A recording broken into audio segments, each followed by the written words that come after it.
J'enchaîne direct. J'enchaîne direct, ok. Bon, du coup, CAO mécanique. La CAO mécanique, c'est quoi? Tout simplement, CAO signifie euh, conception, merci, assistée par ordinateur. J'allais dire construction, mais bon, conception assistée par ordinateur. Pour ça, on a plusieurs logiciels disponibles. Il y en a des très connus comme Fusion 360. Mais nous Evolutech, on utilise Katia.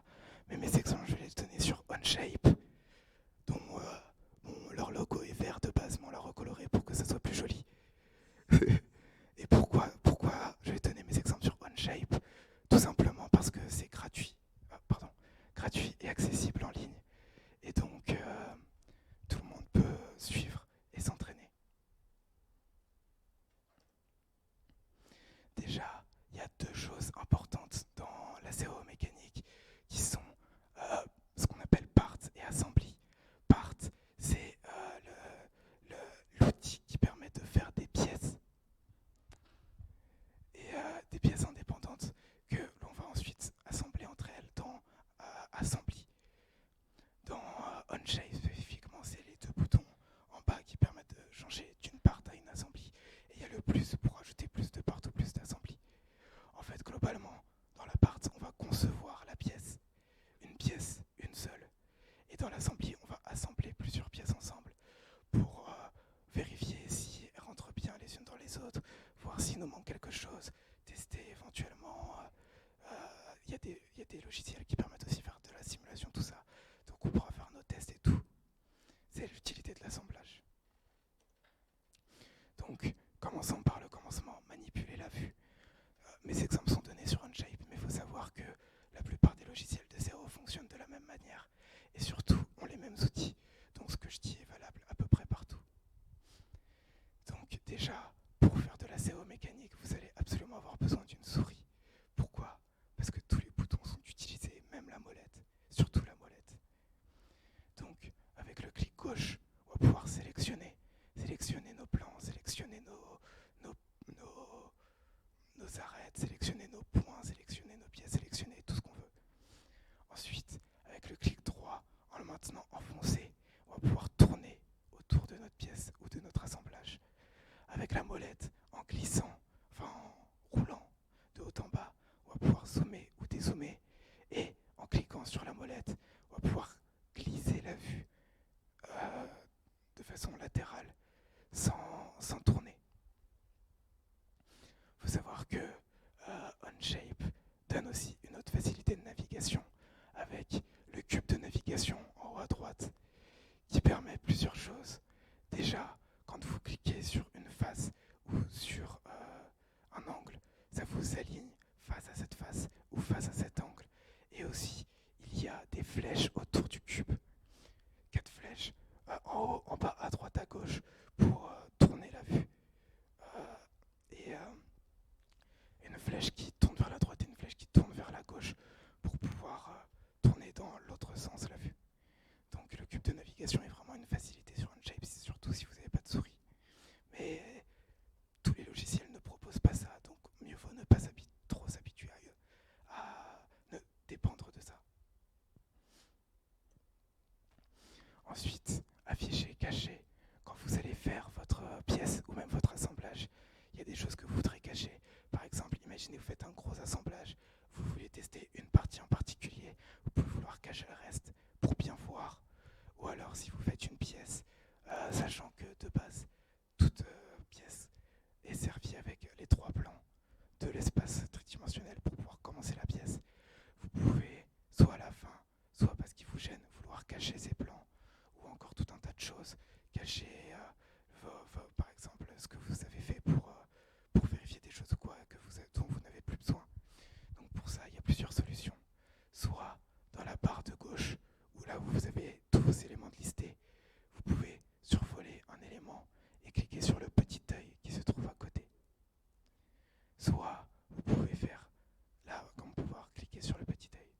Soit vous pouvez faire clic droit et cliquer sur Hide ou Show en fonction de si c'est déjà caché ou déjà affiché. Et pour les plans spécifiquement, vous avez avez des boutons supplémentaires, comme cacher tous les autres plans, afficher tous les plans, cacher tous les plans et tout ça. Parce que les plans, c'est quelque chose qu'on va souvent cacher, afficher. Donc ensuite, on peut commencer la base pour faire une pièce, pas un assemblage, mais une pièce. Parce que faut commencer par avoir des pièces pour faire son assemblage. La base, c'est les esquisses. Les esquisses, c'est quoi? C'est tout simplement de la géométrie qu'on fait en 2D, comme on peut en faire au collège ou au lycée, ou même avant, je pense, de la géométrie en 2D et des contraintes pour spécifier ce qu'on veut dans notre géométrie. Je vais expliquer. La première étape pour faire une esquisse, c'est de choisir un plan, une base où vous voulez poser votre esquisse. Parce que une esquisse, comme je l'ai dit juste avant, c'est 2D. Donc il faut la poser sur un plan. Donc pour ça, plusieurs moyens. Vous pouvez soit cliquer sur votre plan dans la vue 3D, soit cliquer sur votre plan dans la barre de gauche. Et une fois que votre plan est sélectionné, vous cliquez sur le bouton Sketch en haut à gauche qui permet de créer une esquisse. La deuxième étape, c'est de poser sa géométrie. Vous avez une idée de la pièce que vous voulez faire. Vous savez si elle est carrée, si elle est triangulaire. Vous savez si vous voulez faire des trous dedans ou quoi. Donc on va commencer par poser sa géométrie. Pour ça, on a plusieurs outils. Les traits, les carrés, quadrilatères, les cercles ou tout ce qui est circulaire, les arcs de cercle ou tout ce qui est circulaire mais pas fermé. Ensuite, les polygones de n'importe quel nombre d'angles. Et ensuite, on a les splines en anglais, mais en français, c'est les courbes. Voilà, merci. Et ensuite, on a les points, tout simplement, si vous voulez faire quelque chose de très particulier. Et Onshape donne aussi la possibilité de faire du texte, mais tout le monde ne le donne pas. Alors, avec ces éléments de géométrie, vous allez faire la forme que vous voulez donner à votre pièce. Si par exemple vous voulez faire une boîte, ce sera probablement un carré. Si vous voulez faire une boîte avec des trous, ce sera un carré avec des ronds dedans, ou ce genre de choses. L'étape suivante, c'est de contraindre sa géométrie. Contraindre sa géométrie, ça veut dire quoi? Ça veut dire préciser au logiciel qu'est-ce qu'on veut avec cette géométrie. Vous avez un carré, très bien, mais où est-ce que vous voulez qu'il soit? Quelle distance, enfin quelle taille vous voulez qu'il fasse? Est-ce que vous voulez que ce soit un carré ou un rectangle? Est-ce que vous voulez qu'il soit droit ou penché? Toutes ces questions, le logiciel n'a pas les réponses. Donc il faut les lui donner. Pour ça, on a plein d'outils qui peuvent varier en fonction du logiciel de zéro. Mais dans tous les cas, on en a tout un tas qui permettent de tout faire. Pour montrer ceux de Onshape, le premier, c'est la distance. Pour dire que vous, par exemple, si vous voulez que tel trait fasse telle distance, ou tel cercle et tel diamètre, c'est la distance qu'on utilise. Ensuite, il y a la contrainte de contact. Si vous voulez que un point soit en contact avec une droite, si vous voulez que deux droites soient en contact ou quoi. Ensuite, contrainte de concentricité. Si vous voulez que deux cercles soient de même centre. Ensuite, contrainte de parallélisme. Si vous voulez que deux droites soient parallèles. Et ensuite, contrainte horizontale, verticale. Si vous voulez qu'un trait soit spécifiquement soit horizontal, soit vertical. Contrainte de perpendicularité, de parallélisme, de normalité. Bon, il y en a beaucoup. Il y a aussi une autre contrainte qui est très intéressante. Je l'explique, c'est la symétrie. La symétrie, tout simplement, vous sélectionnez deux éléments, deux traits, deux points, et vous sélectionnez ensuite un axe, un plan, qui vous servira d'axe de symétrie. Et le logiciel retiendra qu'il y a symétrie entre ces deux points. Donc par exemple, pour mon exemple, j'ai commencé simple, j'ai fait juste un rectangle. Donc j'ai posé mon rectangle dans la première image. On peut voir que on a un bouton ici qui dit Show Constraints qui est désactivé à la base. Je vous conseille de l'activer. Ça permet de voir les contraintes. Une fois activé, on peut voir que quand j'ai fait mon rectangle, le logiciel a posé automatiquement déjà des contraintes. Il a dit que les quatre traits étaient reliés, que le point à l'extrémité de chaque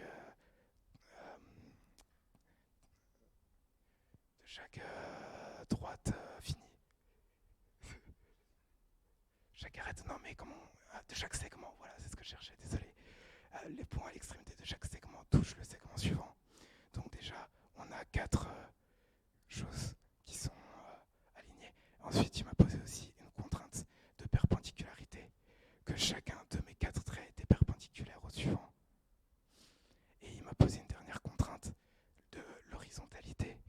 Et vu que j'ai fait mon carré à peu près horizontal, il s'est dit que ça devait être horizontal, ce trait-là.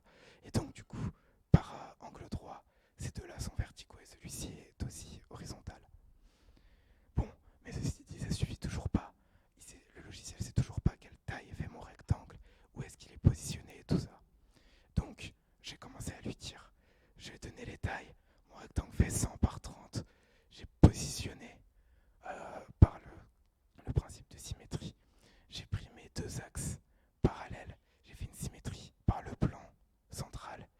Deux axes parallèles, symétrie par le plan central. Et donc là, c'est bon, le logiciel savait tout ce qu'il avait besoin de savoir. Donc, quand j'ai posé ma géométrie, elle était bleue. Quand j'ai posé mes contraintes correctement, elle est devenue noire. Ceci dit, des fois, quand vous faites des choses très complexes, vous pouvez parfois poser deux contraintes deux fois la même ou deux contraintes trop similaires qui font que le logiciel a des informations contradictoires ou qui peuvent l'être tout du moins.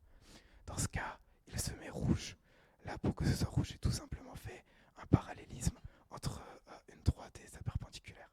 Donc effectivement, parallèle ou perpendiculaire, le logiciel ne savait plus quoi faire. Donc c'est rouge, ça veut dire il y a trop de contraintes, c'est pas bon. Pour ça, pour régler ça, il y a plusieurs moyens. Déjà, quand vous posez une contrainte que ça devient rouge, en général vous la supprimez. Mais aussi quand vous sélectionnez une contrainte, le logiciel vous affiche les éléments qui sont concernés. Et là on peut voir que j'ai fait un parallélisme entre les deux traits qui sont en orange, c'est-à-dire deux traits perpendiculaires. Donc forcément ça lui allait pas, donc je l'ai supprimé.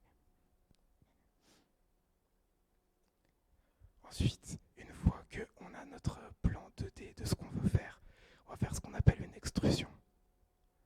Une extrusion, c'est quoi? Ça consiste à passer d'un élément 2D à de la matière 3D.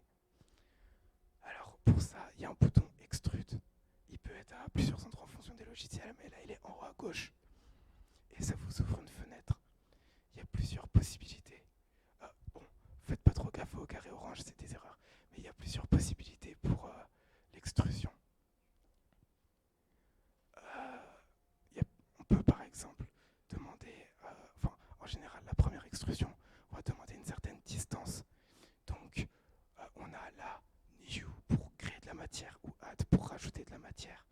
Parmi ces quatre options-là, vu que c'est le début de ma pièce, je crée de la matière, donc new. Ensuite, comme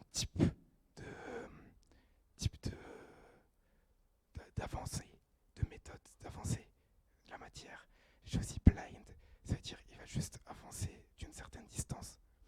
Et cette distance, j'ai dit 30 mm.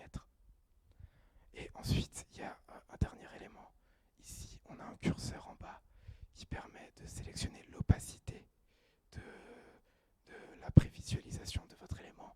Parce qu'avant de faire votre extrusion, le logiciel vous propose de la visualiser, voir si c'est ce que vous voulez faire. Donc moi, j'ai fait mon carré de 100 par 30. Je veux le faire grossir de 30 mm. Là, c'est correct, donc je valide. Voilà, on a donc notre carré. Mais ceci dit, mon objectif, c'était pas juste de faire un pavé. Donc, on va commencer par traiter les angles. Enfin, traiter les arêtes. Les arêtes, il y a plusieurs moyens de les traiter. Et par traiter les arêtes, j'entends en fait...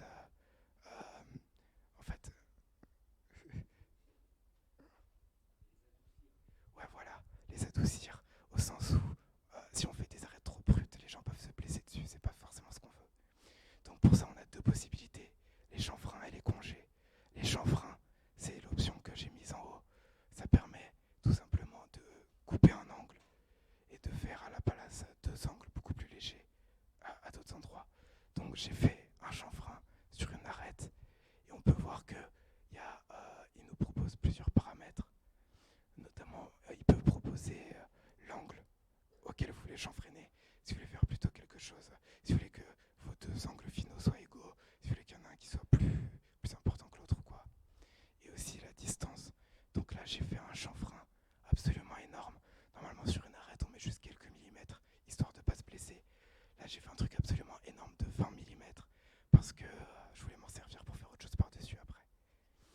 deuxième option, c'est le congé. Le congé, c'est au lieu de couper tout droit, on fait une bosse, quelque chose d'arrondi, qui, qui est du coup encore plus doux, touché. Et là, du coup, j'ai fait un congé normal, c'est-à-dire sur l'arête en face. J'ai fait un congé, encore une fois, on a plein d'options sur le rayon, sur comment on veut que le congé soit fait et tout. Moi, j'ai fait un congé de rayon 5 mm. C'est encore une fois beaucoup, mais déjà beaucoup moins. Et là, on peut voir que du coup, mon arête n'est plus coupante. Ensuite, quand on a fait notre première esquisse, on n'a pas forcément tous les éléments qu'on veut. Si on veut faire par exemple une pièce complexe ou une pièce où on a besoin de faire des éléments sur deux plans ou quoi.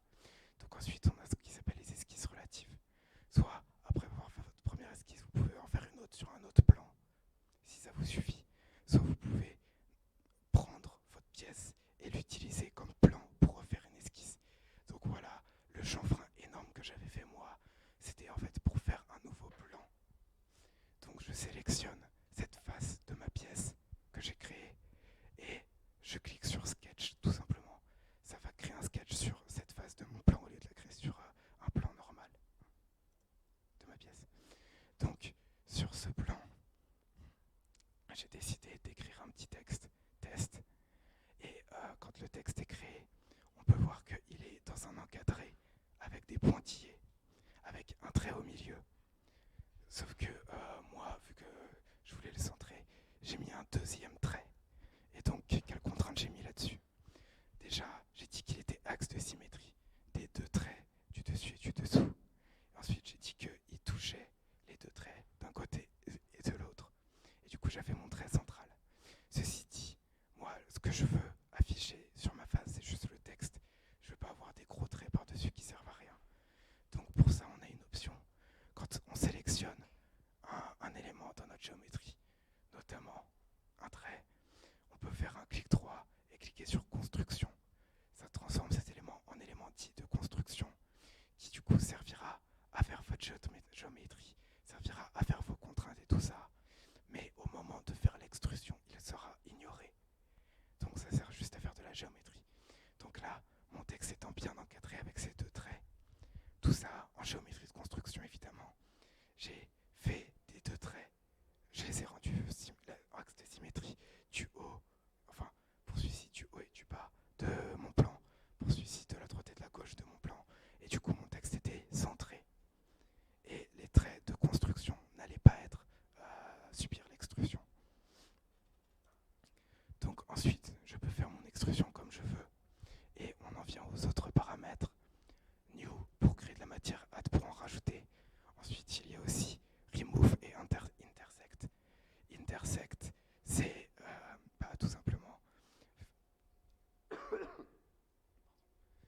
tout simplement prendre l'intersection de deux esquisses. Mais moi là, ce que je voulais faire avec mon texte, c'était un trou. Donc pour faire un trou, soit vous avez un outil à part entière, soit vous faites une extrusion, remove. Et ensuite, je vous montre les options qu'il y a pour l'avancée de l'extrusion. Blind, c'est celle qu'on a utilisée au début, c'est juste avancer d'une certaine distance. Mais il y a aussi d'autres options.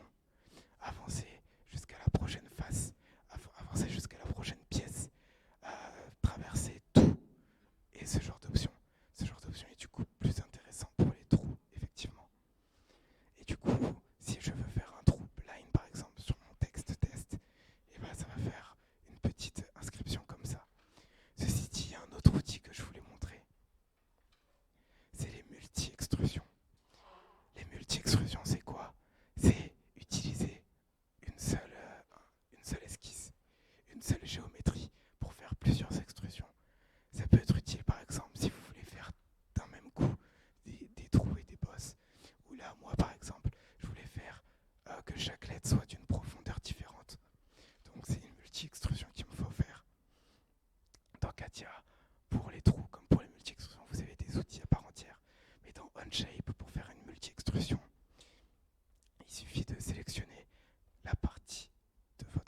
Ensuite, il y a d'autres outils pour faire nos pièces qui peuvent être un peu plus avancés, comme par exemple la géométrie rotative. La géométrie rotative, c'est quoi? C'est on fait une esquisse, mais au lieu de faire une extrusion tout droit, au lieu de faire monter la matière tout droit, on fait monter la matière en rotation autour d'un axe. Donc, j'ai fait comme, pour donner un exemple, un petit triangle. Et j'ai fait en géométrie de construction, comme vous pouvez le voir, un trait et un autre trait perpendiculaire. Tout simplement un trait bah, vertical à une certaine distance de mon triangle. Ensuite, j'utilise le bouton Revolve, géométrie rotative. On peut voir encore une fois, créer, ajouter, retirer, intersection. Bon, là, c'était une nouvelle pièce, donc j'ai créé de la matière. Et j'ai sélectionné mon triangle comme matière à créer. J'ai sélectionné mon axe de rotation. Et j'ai sélectionné une rotation de 180 degrés. Donc c'est ce qui m'a permis de faire cette espèce de... Je sais pas, ça n'a pas forcément de nom, de truc bizarre, de triangle qui tourne. Du coup voilà, mais ça c'est des techniques plus avancées qu'on va pas forcément utiliser. Et c'est comme vous pouvez le voir là, il y a d'autres outils aussi. On peut faire par exemple une géométrie qui suive une courbe particulière ou quoi. Mais c'est des cas assez particuliers. Et dans Katia, on a comme outil pour la rotatif ce qu'on appelle les gorges et les révolutions. Les révolutions, bah, c'est ça, on prend une forme et on la fait tourner. Et la gorge, c'est pareil, mais au lieu d'ajouter de la matière, on la supprime. Donc, voilà, on a nos pièces. Maintenant, on va passer à l'assemblage. L'assemblage, comme je l'ai dit, du coup, c'est mettre plusieurs de vos pièces ensemble et créer un total avec toutes vos pièces, voir si elles vont bien ensemble, si tout s'arrange comme vous voulez, si vous avez bien prévu des trous pour les vis et tout, éventuellement faire des simulations et tout ça. Donc l'assemblage, pareil, il y a plusieurs étapes. La première, c'est d'importer vos pièces. Quand on est en mode assemblage, on peut voir là, j'ai mes deux pièces que je viens de créer et mon assemblage. On clique sur le bouton en haut, insérer, pour insérer nos pièces dans notre assemblage. Quand je clique sur insérer, on peut voir que j'ai plusieurs options. Les plusieurs pièces que j'ai créées, en l'occurrence mon anneau triangulaire et ma plaque avec écrit test. Donc là, on va essayer de combiner les deux. Donc je sélectionne les deux et je les importe. Une fois que on a nos deux pièces importées, bon, elles sont importées n'importe comment. Donc il va falloir les assembler, les mettre ensemble. Pour ça, la première étape, c'est de choisir un point d'ancrage. Un point d'ancrage, c'est quoi? C'est une pièce dans votre assemblage qui ne bougera pas. C'est la base, c'est la pièce par rapport à laquelle vous allez poser toutes les autres. Donc moi, j'ai choisi par exemple ma plaque avec écrit test. Et une fois que j'ai sélectionné, clique droit dessus, dans la partie des éléments à gauche, et fixe pour le fixer. Ensuite, il va falloir positionner mon anneau par rapport à ma plaque. Merde, pardon. Donc, pour positionner mon anneau par rapport à la plaque, il va falloir poser ce qu'on appelle des contraintes. Encore une fois, mais là c'est d'autres types de contraintes. On peut les voir ici. On a contrainte d'être sur le même axe de rotation, contrainte d'être coplanaire, contrainte d'être deux plans face à face, contrainte d'être en contact, contrainte d'être sur un même axe. Enfin, il y en a plein de ce genre-là. Donc, il faut encore une fois, pour que, comme à l'instar des esquisses, il faut que dans votre assemblage, il y ait suffisamment de contraintes pour que le logiciel n'ait pas de doute, mais pas trop, pour éviter qu'il y ait des contradictions. Donc pour ma part, j'ai posé 3 contraintes pour mon anneau. La première, j'ai pris 2 points, les points aux extrémités de mon anneau et de ma plaque. J'ai dit qu'ils devaient se toucher. Donc déjà, on a l'anneau qui touche la plaque quelque part.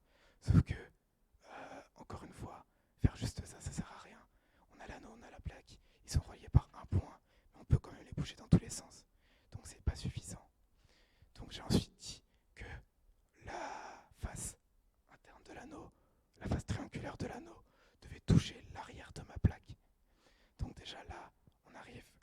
quelque chose de plus intéressant.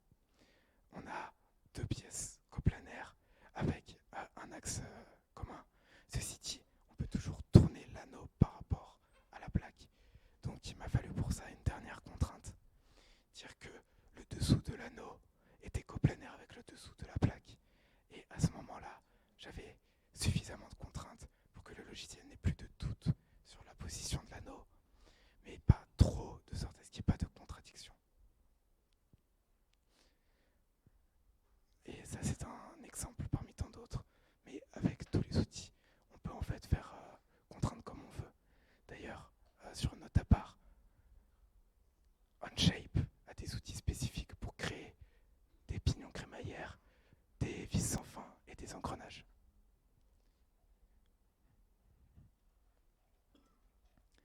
Donc voilà, ensuite, une fois qu'on a créé nos pièces, on a créé nos assemblages, c'est bien. Mais il faut les partager, les exporter, et éventuellement les imprimer en 3D, les envoyer à un constructeur ou quoi. Donc pour ça, je vais commencer par parler du format STEP. Le format STEP, c'est quoi ? Eh bien en fait, comme beaucoup d'autres formats, c'est du texte. Par exemple, SVG, c'est du texte. STEP, c'est du texte. G-Code, c'est du texte. Et OBJ, c'est du texte aussi, par exemple. C'est 4 exemples un peu au pif, mais bon, voilà. Et en fait, le principe de quelque chose de textuel, c'est la description. Donc, le G-code, il est écrit à une imprimante 3D où est-ce qu'elle doit se placer et comment elle doit imprimer. Le SVG, il décrit pour une image quelles sont les formes de l'image de façon géométrique, mais sans donner de taille précise pour pouvoir l'étendre. Le OBJ, il décrit où sont, pour un objet 3D, où sont les points et comment ils sont reliés. Et le STEP, le format qui nous intéresse, il décrit pour un objet mécanique comment le recréer. Ceci dit, le STEP utilise des instructions particulières à lui-même qui fait que si on essaye d'importer ou d'exporter une pièce, le format STEP est idéal parce qu'il est universel. Tous les logiciels peuvent l'importer et l'exporter. Mais le problème, c'est que quand on importe un STEP, on ne peut pas le modifier. Le logiciel est capable de recréer la forme avec les exactes dimensions, mais on ne peut pas le modifier. Donc, pour importer un STEP dans Onshape en particulier, c'est pas compliqué. À côté du bouton, enfin au-dessus du bouton pour créer une nouvelle pièce, un nouvel assemblage, il y a un bouton qui dit Import. On clique dessus, on sélectionne son STEP et ça permet de l'importer. Ceci dit, la façon d'importer de Onshape est étrange. Il crée un dossier avec votre STEP et il crée ensuite à côté un part pour chaque pièce dans votre STEP et un assembly ou plusieurs, enfin au moins un assembly avec le résultat total. Moi, le STEP que j'ai utilisé pour la démonstration, c'est celui que j'ai sous la main, un PCB, un circuit imprimé, parce que comme vous l'a montré hier Corentin, quand on design un circuit imprimé, on peut avoir avec certains logiciels une modélisation 3D. En l'occurrence, KiCad permet aussi d'exporter le STEP pour pouvoir intégrer votre circuit imprimé à votre mécanique. Donc ça, c'est pour l'import. Ensuite, pour l'export, quand on est dans... quand on crée quelque chose de mécanique, on veut pouvoir l'exporter, que ce soit à une machine de fabrication ou à un autre logiciel. Donc pour ça, plusieurs moyens. Dans Katia, il y a des outils spécifiques qui permettent de préparer les différentes pièces à différents usinages. Mais dans Onshape, il suffit de sélectionner votre pièce, vous faites un clic droit dessus en bas, et vous sélectionnez Export. Et là, il peut exporter dans plein de formats. Notamment, on peut voir STL, OBJ, des formats d'objets 3D, si vous voulez ensuite l'imprimer en 3D. On peut voir bien évidemment le format STEP. Onshape permet d'exporter du STEP. Et on peut voir aussi d'autres formats, comme par exemple SolidWorks, pour exporter vers le logiciel SolidWorks. Voilà, bon, c'est tout ce que j'avais à dire Donc maintenant, on va passer aux questions. Si vous avez la moindre question sur cette conférence ou celle d'avant, parce que j'ai enchaîné, je prends toutes les questions. Est-ce qu'on peut faire une pièce sous SolidWorks et la récupérer sur... Alors, est-ce qu'on peut importer une pièce SolidWorks sur Onshape? En vrai, on peut vérifier en direct. Je ne suis pas sûr, parce que Onshape reste quand même quelque chose de gratuit et en ligne. Mais ça peut être le cas. Vérifions rapidement. Ah oui, aussi, Onshape est gratuit pour les étudiants. Enfin, du coup, voilà. J'ai déjà un compte, donc ça va aller plus vite.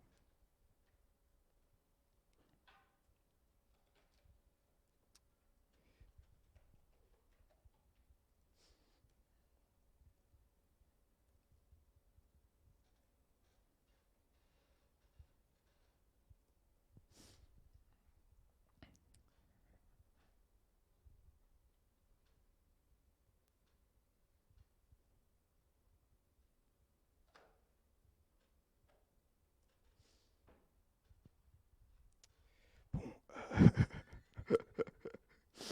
il s'avère que j'ai un petit problème.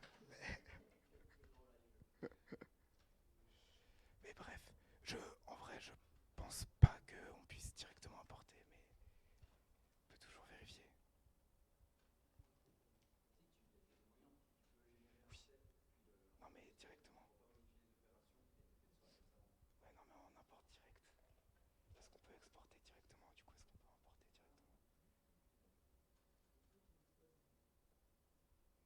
Écoutez, les mots de passe Onshape c'est compliqué, ok, il y a beaucoup de contraintes et tout.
Donc voilà, on appuie sur plus, import.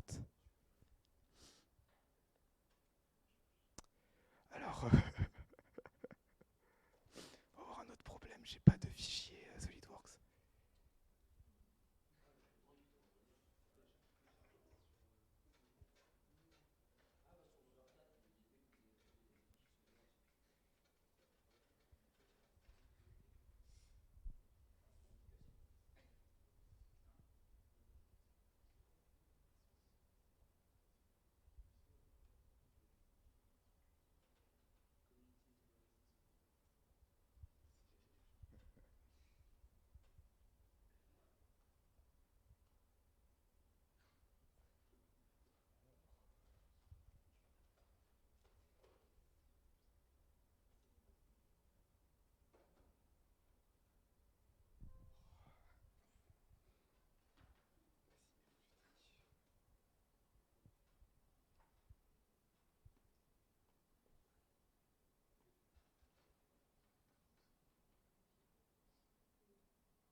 quoi le format de SolidWorks?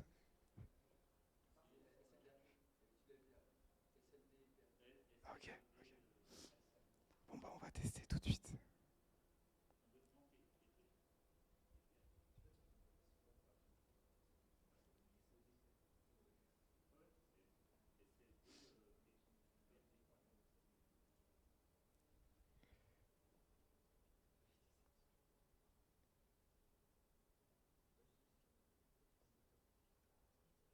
Alors, ça c'est la façon bizarre d'importer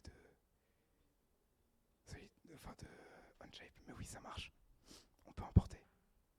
Mais par contre, ça fonctionne comme un step. On peut pas modifier. Mais oui, on peut importer ça.